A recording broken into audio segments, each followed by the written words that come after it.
Hi everyone, आपको पता होगा हम एसएससी एमटीएस 2024 के लिए इंग्लिश की पीवाईक्यू सीरीज कर रहे हैं, जिसमें कि इंग्लिश के सभी शिफ्ट के एमटीएस 2022 के पेपर सॉल्व कर रहे हैं।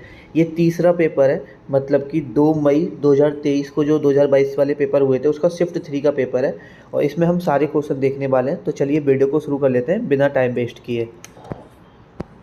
और भाई थोड़ा सा मुझे कोल्ड हो रहा है तो आवाज़ में थोड़ा सा आपको दिक्कत हो सकती है, तो उसके लिए आप कॉम्प्रोमाइज़ कर लेना। देखो, हमारा जो पहला क्वेश्चन है वो ये कहता है, हमें पहली बात तो फिल इन द ब्लैंक्स भरना है। उसके बाद the last man standing was a fully paid vacation to Las Vegas. अभी देखो यहाँ पर क्या आएगा ये देखना है।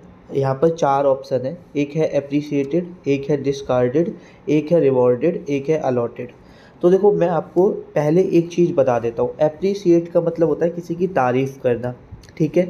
उसके बाद होता है डिस्कार्डेड। डिस्कार्डेड का मतलब होता है किसी को रिमूव कर देना, किसी को हटा देना, वो होता है डिस्कार्डेड। रिवॉर्ड होता है, रिवॉर्ड का मतलब जब कोई विनर होता है उसको हम रिवॉर्ड देते हैं, कुछ उसको प्राइज़ देना, कुछ मेडल वगैरह देना, उसको रिवॉर्ड बोला जाता है, ठीक है। अलॉटेड का मतलब होता है कोई चीज़ डिस्ट्रीब्यूट करना, बांटना। लेकिन देखो, रिवॉर्ड में भी दे रहे हैं और अलॉटेड में भी दे रहे हैं। अब इन दोनों में फ़र्क क्या है वो बता देता हूँ। रिवॉर्डेड तो ऐसे नॉर्मली किसी को नहीं दिया जाता। रिवॉर्डेड का मतलब उन्हें रिवॉर्ड किया जाता है जिसने कोई मेहनत की है, कुछ डिफ़िकल्ट सिचुएशन में साथ दिया है, कुछ दिया है, तो उसको हम एक तरह से किसी विनर को जो चीज़ें दी जा रही है उसकी किसी भी चीज़ की वजह से, उसकी क्वालिटी की वजह से, वो कोई टेस्ट में पास हुआ है या कोई उसने रेस जीती है, वो विनर है, तब उसे रिवॉर्ड किया जाएगा। अलॉटेड का मतलब होता है हम डिस्ट्रीब्यूट कर रहे हैं, कोई चीज़ बांट रहे हैं, कि ऐसे ही अलॉटेड कर दिया कि हाँ ये इतने गांव के लोगों के लिए घर घर एक एक घर बनेगा, ये अलॉट कर दिया गया। मतलब अलॉटेड का मतलब होता है डिस्ट्रीब्यूशन। तो आपको फ़र्क समझ में आया होगा रिवॉर्डेड और अलॉटेड में। अब देखो, अगर हम सेंटेंस को ध्यान से पढ़ते हैं, द लास्ट मैन स्टैंडिंग। अब देखो, अगर आप इसे ऐसे मत समझना कि लास्ट मैन स्टैंडिंग का मतलब कि कोई लास्ट मैन है जो खड़ा है। लास्ट मैन स्टैंडिंग का मतलब होता है कि एक ऐसा इंसान जिसने कोई, या तो लास्ट मैन स्टैंडिंग का मतलब कोई किसी का विजेता रहा है, कोई डिफ़िकल्ट सिचुएशन को जिसने सर्वाइव किया है। मतलब कि लास्ट मैन स्टैंडिंग का मतलब एक तरह से इडियम से बोल सकते हो। इसका मतलब ऐसा होता है कि एक ऐसा इंसान जो आखिरी तक खड़ा रहा, ठीक है, एंड में जाके जीत गया, या कोई डिफ़िकल्ट सिचुएशन उसने सर्वाइव कर ली, तो उसे बोलते हैं last man standing was a fully paid vacation to Las Vegas. अभी मतलब उसे एक फुली पेड वेकेशन, मतलब कि उसको लेस वेगास की फुली पेड वेकेशन दी गई, ठीक है। तो ये अलॉटेड होगा नहीं, क्या होगा, रिवॉर्डेड होगा, ठीक है। कि उसे मतलब एज अ प्राइज उसे एक फुली पेड वेकेशन दी गई लेस वेगास के लिए, ठीक है। उसके बाद हमारा जो नेक्स्ट क्वेश्चन है वो है choose the word that means the same, मतलब कि बेसिकली सिनोनियम बताना है, ठीक है। अब सबसे पहले तो हमारी वोकैब स्ट्रॉन्ग होना चाहिए। और देखो, मैं आपको एक चीज़ बोलता हूँ कि अगर आप ये पीवाईक्यू सीरीज़ फॉलो कर रहे हैं या खुद से भी इंग्लिश के एनालिसिस करते हो, तो पहली बात, एक कॉपी बनाना बहुत ज़्यादा ज़रूरी है। एक कॉपी बना लो, उसमें जितनी भी नई वोकैब आती है जो आपको नहीं पता है, या कोई नया ग्रामर का रूल आता है, वो ऐड ऑन ज़रूर किया करो, ठीक है। और उनको time time to time revise करते रहो, हर दिन आधा घंटा दो, ठीक है। अब मैं सबकी आपको वन बाई वन पहले वोकैब बताता हूँ। देखो, अल्टीरियर का मतलब क्या होता है वो बता देते हैं। अल्टीरियर का मतलब होता है कि ऑब्वियस है, ये चीज़ होना ऑब्वियस है, ठीक है। इवेंचुअल है, ठीक है, इसमें दिया भी है, ये इसका सिनोनियम भी होगा। इवेंचुअल मतलब कि ये, मतलब ये तो ऑब्वियस है, ये तो होना ही है, कहते हैं ना, ये तो होना ही है। तो ये इवेंचुअली ये तो लौट फिर के होना ही था, तो इवेंचुअल उसको बोलते हैं ऑब्वियस को। अब एंटीरियर किसको बोलते हैं, तो एंटीरियर बोलते हैं कि कोई चीज़ पहले रखी है, ठीक है। जैसे इससे कोई चीज़ पहले रखी है, सिचुएटेड बिफोर, ठीक है। उसके बाद प्रायर का मतलब पहले, ये तो आपको पता ही होगा, बिफोर। एंशिएंट का मतलब ओल्ड होता है, प्राचीन होता है, तो आपको ये भी पता होगा, ठीक है। तो ये वोकैब, अगर जैसे अल्टीरियर शायद आपको नहीं पता होगी तो इसे नोट डाउन कर लो, एंटीरियर कर लो, ठीक है। इवेंचुअल नहीं पता तो ये कर लो, इवेंचुअल का मतलब होता है ऑब्वियस, ठीक है। उसके बाद you are mad at me for having the same ability as you, ठीक है। यहाँ पर बताना है you are mad at, ability का क्या बताना है, यहाँ पर एबिलिटी का बताना है आपको सिनोनियम। हाँ, एबिलिटी का आपको सिनोनियम बताना है, एबिलिटी, ठीक है। एबिलिटी बेसिकली क्या होती है, हमारे अंदर कितनी क्षमता है, कितनी नॉलेज है, ठीक है। तो अब आप खुद देख लो, फीचर का फीचर तो होगा नहीं, फीचर का मतलब होता है जैसे कि कोई आइटम लेके आएगा इसमें क्या क्या खासियत है, फीचर है, तो उससे तो एबिलिटी से तो आप कंपेयर कर नहीं सकते हो। इनएफिकेसी का मतलब होता है लेक ऑफ नॉलेज, ठीक है, जिसमें ज़्यादा एफिशिएंसी ना हो, जो ज़्यादा होशियार ना हो, वो होता है इनएफिकेसी। ठीक है, फ्लेक्सिबिलिटी, ठीक है, फ्लेक्सिबिलिटी होगा नहीं, इसका होगा स्किल। ठीक है, जैसे कि मैंने बताया एबिलिटी का क्या होता है, स्किल, कि तुम्हारे अंदर कितनी एबिलिटी है, कितनी स्किल है, हम बोलते हैं ना। तो इस तरह से आपको ये बात पता होनी चाहिए। उसके बाद नेक्स्ट क्वेश्चन है आपका, in the following question out of the given 4 alternatives select the alternative which best express the meaning of the idiom. Basically idiom का मतलब बताना है। देखो, आ बेड ऑफ नील्स, अगर आपने ये भी नहीं पढ़ा आ बेड ऑफ नील्स, तो आप इसे आराम से कर सकते हो with the help of option. देखो नील्स क्या होते हैं, मैं एक नील्स का बेड बना दूँ आपके लिए और उस पर आपको लिटा दूँ, क्या आपके लिए वहाँ पर लेटना एक कंफर्टेबल सिचुएशन होगी? क्या आप उस बेड पर लेट सकते हैं? भाई नील्स, नाखून का अगर एक बेड बना दिया जाए, जो नाखून नील्स होते हैं, नील्स चोबा को भी बोलते हैं, ये ध्यान रखना। यहाँ पर हो सकता है कि चोबा के लिए भी यूज कर सकते हैं हम, नील्स चोबा, जो चोबा होते हैं, ठीक है, उनके जो नुकीले चोबा होते हैं उसके बेड पर लेटना क्या एक अनकंफर्टेबल या प्रॉब्लमेटिक चीज़ है ना? तो सिंपल सी बात है, जब आप इसे पढ़ के और थोड़ा सा दिमाग लगाओगे और फिर ऑप्शन देखोगे तो पहला ही मिल जाएगा, आ प्रॉब्लमेटिक और अनकंफर्टेबल सिचुएशन। तो idioms with the help of option करना बहुत ईजी होता है, बट थोड़ा सा प्रेजेंस ऑफ माइंड चाहिए होता है। उसके बाद नेक्स्ट क्वेश्चन है, find the part of the given sentence that has error. हमें वो किस पार्ट पे एरर है वो बताना है। ठीक है, पहला पार्ट हमारा फाइंड तक है, दूसरा पार्ट हमारा गुड चाइनीज़ तक है, और तीसरा पार्ट है ये वाला, और इसमें हमें बताना है कि किस पार्ट में एरर है। बताओ, देखो, where can I find a good Chinese restaurant. अब मैं कह रहा हूँ मैं गुड चाइनीज़ रेस्टोरेंट कहाँ पे फाइंड कर सकता हूँ।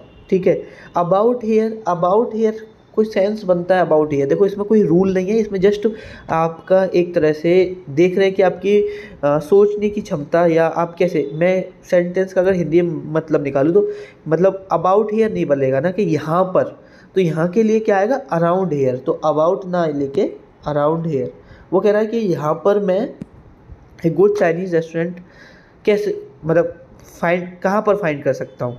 ठीक है, यहाँ पर तो अबाउट ना के अराउंड हेयर, अराउंड हेयर मतलब आसपास, अराउंड हेयर यहाँ के आसपास। ठीक है, ये भी समझ में आ गया होगा। ये तो इसमें कोई रूल यूज नहीं होगा, यहाँ पर जस्ट आपकी बेसिक नॉलेज यूज होगी। उसके बाद नेक्स्ट है मेरा, I need to spend some time fixing the disorder of my bookshelves. अब डिसऑर्डर का मुझे क्या बताना है, एंटोनियम बताना है। अब देखो, डिसऑर्डर का मतलब होता है कि कोई भी चीज़ ऑर्डर में ना होना। ठीक है, अभी कंडीशन, कंडीशन क्या होता है बताओ? कंडीशन तो हम कहते हैं ना कि ये कंडीशन है, कोई हम कंडीशन रख देते हैं, वो कंडीशन होती है। चाओस, चाओस होता है इधर उधर, ये भी एक तरह से डिसऑर्डर का सिनोनियम हो जाएगा।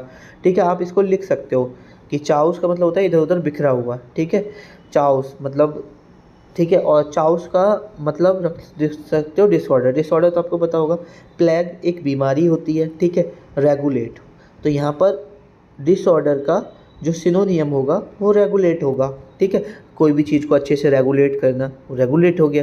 कोई भी चीज़ डिसऑर्डर, मतलब जो मेरी बुक सेल्फ्स हैं उसमें जो वहाँ पर वो डिसऑर्डर एक तरह से हो सकता है कि मैं उसको रेगुलेट कर दूँ, तो वो उसका एंटोनियम हो जाएगा। नेक्स्ट है मेरा, in the following sentence out of the, मुझे इस ईडियम्स का मतलब बताना है, बीट अबाउट द बस। ठीक है, बीट अबाउट द बस का मतलब बहुत फेमस ईडियम है। इसका मतलब होता है कि कोई बात चल रही है, मेन मुद्दे पे ना आके फालतू बात करना। ठीक है, प्ले ट्रिक विद समवन, किसी के साथ चालाकी दिखाना, तो ये तो नहीं होगा। Avoid talking about the main topic, यही होगा कि जो मेन टॉपिक है उससे तो भटक जाना। जैसे बहुत सारे लोग होते हैं, उनसे कोई सवाल पूछा जाए और वहाँ पर अगर वो गलत है तो वो उस बारे में बात नहीं करेंगे, कोई और बात छेड़ देंगे, शुरू कर देंगे। तो उनके लिए बोलता है do not beat about the bush, कि मतलब avoid talking about the main topic, कि भाई फालतू बात मत करो, जो मुद्दे की बात है वो बात मत करो। नेक्स्ट है हमारा, इनकरेक्टली स्पेल्ड वर्ड बताना है। तो बियरली की स्पेलिंग सही है, बोल्डली की सही है, लास्टली की सही है। हैप्पीली की जो होती है वो सिंगल एल आता है। ठीक है, तो आई होप ये भी क्लियर हो गया होगा। उसके बाद है इम्प्रूव द अंडरलाइन पार्ट। हमें I had to got up, early, so I have been in a daze all morning. ठीक है, अब देखो एक रूल लिख लो अपनी जो नोट्स बना रहे हैं कि हैड टू आ रहा है ना, तो उसमें बेस फॉर्म आएगी, और गॉट की बेस फॉर्म होती है गेट। तो ये आपको पता होना चाहिए। आई हैड टू गेट, अब देखो किस में है, सिर्फ एक ही में ऑप्शन में है। ठीक है, ये अब देखो, अब बोलो भैया हैव आ सकता है क्या? अब देखो हैव जब सोचते हैं हम जब यहाँ टू के बाद गेट होता। ठीक है, यहाँ पर गॉट है तो नहीं आएगा, ये चीज़ याद रखो। तो सिर्फ एक ही ऑप्शन बचता है, आई के साथ है जाता ना है, और इम्प्रूवमेंट हमें करना ही पड़ेगा। नेक्स्ट है the art of cutting James. देखो जो जेम्स होते हैं उसको जो काटते हैं, उस आर्ट को क्या सिंगल वर्ड, वन वर्ड बताना है, क्या बोलते हैं? देखो ज्वेलरी, आपको समझ में आती होगी, ज्वेलरी जो आपके आभूषण होते हैं उन्हें बोलते हैं। अब फिलाटेली, ये होता है collection of postal stamp and study भी, कि इनके या तो कलेक्शन करना, जो पोस्टल स्टाम्प होती हैं, बहुत सारे लोगों को होता है ना कि बहुत जगहों की पोस्टल स्टाम्प को इकट्ठा करना, उनकी स्टडी करना, ये सब। माइनिंग होता है, जो माइंस वगैरह से कोल्स या अदर मिनरल्स प्राप्त करते हैं। लेपिडरी का मतलब होता है the art of cutting James. तो ये भी अगर आपको नहीं पता तो अपनी नोट्स में नोट डाउन कर लो। उसके बाद next, you will have to brake hard when you go down the hill. देखो हैव टू, मैंने चाहे हैड टू हो चाहे हैव टू हो, यहाँ इनके बाद बेस फॉर्म आती है, ये चीज़ याद रखना। तो देखो ब्रेक में एस लग रहा है, तो ब्रेक्स नहीं आएगा, ब्रेक आएगा सबसे पहले। तो देखो अब यहाँ भी ब्रेक है और यहाँ भी ब्रेक है, और ब्रेक क्या है? वर्ब। और एक बात बताओ, ब्रेक के बाद एडवर्ब है, इसको क्वालिफाई कौन करेगा? एडवर्ब।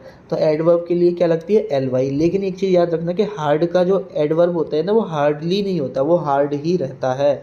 ये चीज़ आपको याद रहनी चाहिए। तो ब्रेक हार्ड इसका सही हो जाएगा। नेक्स्ट सेंटेंस है हमारा रॉन्गली स्पेल्ट बर्ड।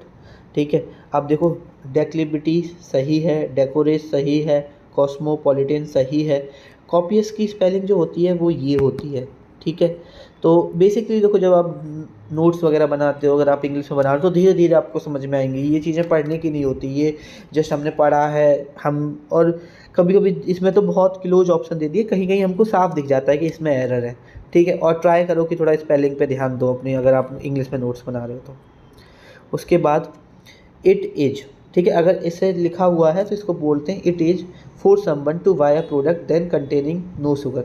कि मतलब एक ऐसा है, मतलब किसी के लिए कोई प्रोडक्ट बाय करना ईजी है इन कंपेरिजन टू ऐसे प्रोडक्ट बाय करना जिसमें शुगर ना हो। ठीक है, अगर मैं अभी किसी मॉल में सामान खरीदने जाता हूँ तो नॉर्मल सी बात है, अगर मैं हेल्थ कॉन्शियस हूँ और ऐसे प्रोडक्ट देखना चाहता हूँ जिसमें शुगर ना हो, तो मेरे को बहुत टाइम लगेगा। ठीक है, और ऐसे प्रोडक्ट जिसमें मैं ये ना देखूँ कि शुगर है या नहीं, तो ऐसे प्रोडक्ट तो बहुत सारे, बिस्किट ही दिखने चले जाऊँगा तो बहुत सारे ऐसे बिस्किट हैं जिसमें बहुत सारे क्या, मैक्सिमम ऑलमोस्ट सभी बिस्किट में शुगर होता है। बट ऐसे बिस्किट ढूंढना मॉल में जाके या किसी शॉप पे जाकर कि जिसमें शुगर ना हो, बहुत बड़ी बात है। तो इसमें हम कंपैरिजन कर रहे हैं, ठीक है, एक चीज़ का दूसरी चीज़ से। एक तो हो रहा है कंटेनिंग शुगर और एक हो रहा है कंटेनिंग नो शुगर। तो इसमें कंपेरेटिव डिग्री आएगी, और कंपेरेटिव डिग्री एक ही है यहाँ पर, ईजियर। ठीक है, तो ये तो बहुत आसान क्वेश्चन था। उसके बाद था at the grocery store coffee is in an same aisles H T. देखो आइजल्स होता है, मैं आपको बताता हूँ, जैसे कि जो रास्ता होता है ना, वो गलियारा, जैसे कि बस भी होती है, बस के भी आइजल्स बोलते हैं उसे। कि यहाँ इधर सीट है, इधर सीट है, जो बीच में रास्ता खुलता है, खाली होता है, उसे ये बोला जाता है। ऐसे ही मॉल में डिफरेंट रास्ता होता है ना, जहाँ से हम देख रहे होते हैं चीज़ों को देख के, तो जो जहाँ पर हम सामान को देख रहे होते हैं, जो रास्ता होता है, जो वे होता है, उसको आइजल्स बोला जाता है। ठीक है, हो सकता है कि मैं इसको प्रोनाउंसिएशन गलत कर रहा हूँ, बट ठीक है, समझ लेना। Eight the grocery store coffee is an, पहली बात तो एन नहीं आएगा, सेम के साथ आएगा तो आएगा, और सेम एज आना चाहिए। लेकिन एक चीज़ मैं आपको बता देता हूँ कि जब हम दो चीज़ का कंपैरिजन कर रहे हैं और वो एक ही प्लेस पे रखी हुई हैं दो चीज़, ठीक है, तो वहाँ पर ना तो ए आता ना ही एन आता। एन तो आएगा ही नहीं सेम से पहले, ए भी नहीं आता, वहाँ पे हम यूज करते हैं द सेम एज। तो ठीक है, यहाँ पे द सेम एज आएगा। अब देखो, तो ये वाला हमारा सेकंड ऑप्शन सही हो जाएगा। तो आप इसका एक रूल लिख सकते हो अपनी डायरी में, जो कॉपी में, जहाँ भी आप नोट डाउन कर रहे हो, कि when we comparing two things, ठीक है, नोट डाउन कर सकते हो आप। When we comparing two things being in the same location या same place, we have to we used या we use the same age, ठीक है, नॉट आ सेम एज या an same age. Next question देख लेते हैं। Choose the word that is opposite in meaning to the given word. Abridge, abridge मतलब होता है कोई चीज़ कम करना, शॉर्टन करना, ठीक है, घटाना। टैपर का मतलब होता है कोई चीज़ धीरे धीरे ख़त्म होना। डिक्रीज, ठीक है, ग्रेजुअली। फोर्टिफाई होता है किसी चीज़ को मजबूत करना। साइनोकोपेट का मतलब बताओ। साइनोकोपेट का मतलब होता है एक तरह से ये म्यूजिक से रिलेटेड होता है कि जो हम जो म्यूजिक में हम बजाते हैं वो धुन वगैरह को चेंज वगैरह करने से रिलेटेड होता है। एलेंगेट का मतलब होता है कोई चीज़ इंक्रीज करना, लेंदन करना, बढ़ाना। तो हमें अपोजिट वर्ड बताना था, तो अब्रिज मतलब कम करना, एलेंगेट मतलब बढ़ाना।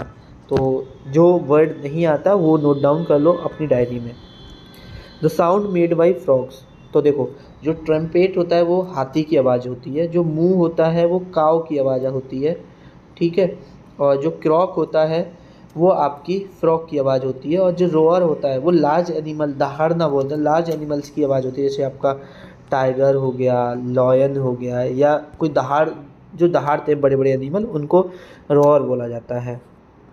Next, she reduce the volume because the music was becoming too much for her, वो उसने वॉल्यूम को कम किया क्योंकि म्यूजिक उसके लिए बहुत ज़्यादा हो गया था, ठीक है।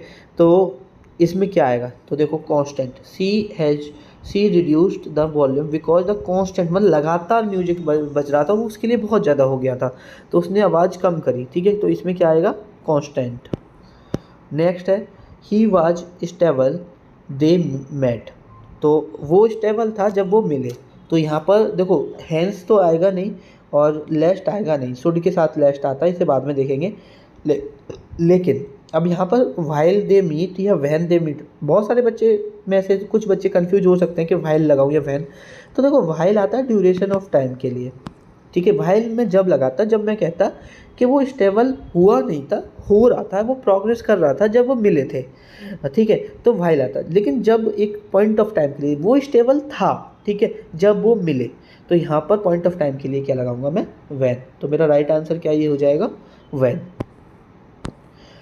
ठीक है। नेक्स्ट सेंटेंस है हमारा, इसमें पूरे में एरर बताना है, इतना बड़ा सेंटेंस है, और देखो मुझे पढ़ना भी नहीं है। मैं एक सिंपल सा बात बताऊँ, मैंने ऐसे देखा, factoring is of course different from and, देखो डिफरेंट के साथ फ्रॉम आ गया, ठीक है, उसके बाद सुपीरियर के साथ देन आ गया, तो मेरा एरर मुझे यहीं पे मिल गया। सेंटेंस का क्या मतलब निकल रहा है मुझे देखने की जरूरत ही नहीं है। मेरा अगर सुपीरियर कहीं है ना, तो भाई ये चीज़ याद रखो, सुपीरियर आएगा तो देन नहीं आएगा कंपेरेटिव डिग्री। कंपैरिजन करने के लिए सुपीरियर के साथ टू आता है। ऐसे ही प्रेफर के साथ, अगर कहीं आपको प्रेफर लगे और प्रेफर के बाद देन आए, तो वहाँ पर प्रेफर के साथ टू लगाना। दो वर्ड नोट डाउन कर लो, एक प्रेफर और सुपीरियर, इनके साथ कंपैरिजन करने के लिए कभी भी देन नहीं आता, टू का यूज करते हैं। तो ये भी आपका आई होप क्लियर हो गया होगा। नेक्स्ट है, लास्ट क्वेश्चन है, क्योंकि हम क्लोज टेस्ट नहीं देखते हैं, सिर्फ ग्रामर वाले क्वेश्चन देख रहे हैं और वोकेबलरी देख रहे हैं। Companies will go after one other in their marketing campaigns, तो वन अदर नहीं होता, ईच अदर होता है, ठीक है, ये तो सबको पता होगा। तो यहाँ पर ये हमारा हमने 20 क्वेश्चन देखे, और मेरा हमेशा ये टारगेट है कि मैं विदाउट फालतू बात किए वीडियो में, बेमतलब की वीडियो को लंबा करने की कोशिश ना करूं, और आपको 20-22 मिनट में टोटल 20 क्वेश्चन 20 मिनट में आपको प्रोवाइड करा सकूं, जिससे कि आप 20 क्वेश्चन 20 मिनट में आराम से नोट डाउन करके भी करोगे तो एटलीस्ट 30 मिनट में पूरी वीडियो को कंप्लीट देख पाओ। अगर वीडियो हेल्पफुल रही है, वीडियो को लाइक शेयर ज़रूर कर देना, चैनल को सब्सक्राइब कर लेना, ठीक है, और कमेंट में बता देना कि आपको कैसी लग रही है। बहुत थोड़ा मतलब अच्छा लगता है कि अच्छा लगेगा कि हाँ मेरा बताया हुआ आपको समझ में आ रहा है, और अगर कोई भी चेंज कराना है, कुछ भी मेरे को सजेशन देना है, I am open to that, आप नीचे कमेंट करके मुझे बता सकते हैं। आपसे मुलाकात होगी किसी नेक्स्ट वीडियो में, तब तक के लिए ख्याल रखिए अपना।